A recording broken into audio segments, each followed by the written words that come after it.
मौत ऐसी अटल और खौफनाक हकीकत है। कुल्लु नफ्सिन ज़ाइक़तुल मौत, हर नफ्स ने मौत दा ज़ायका चखना है।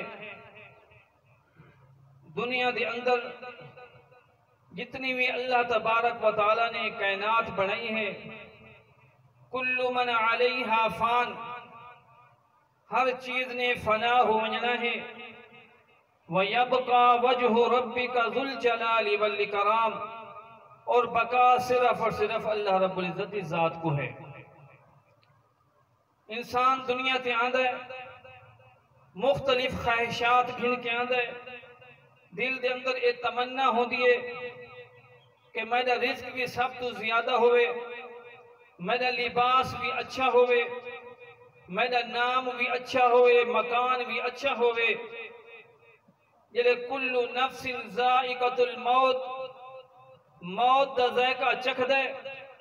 सब तो पहले जी तमन्ना है कि मेरा ना अच्छा होवे, मैयत के अंदर तब्दील होवेंदे, मेरा मकान अच्छा होवे, कब्र के अंदर तब्दील होवेंदे, मेरा लिबास अच्छा होवे, कफन के अंदर तब्दील होवेंदे।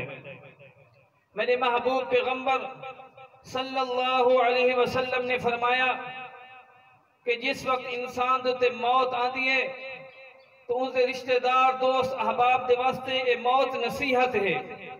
कफा बिल मौत वाइज़ा, जेड़े अपने वालिदैन की मौत को देख के, अपनी वालदा की मौत को देख के, अपने उस्ताद और मुर्शिद की मौत को देख के, अंबिया सहाब आल पाक की मौत को देख के जेड़ा नसीहत हासिल नहीं करेंदा वो को नसीहत मिल सकती नहीं है। आज तुम्हारी और मेरी हालत यह है कि असा अल्लाह दा भी और अल्लाह के महबूब दा हक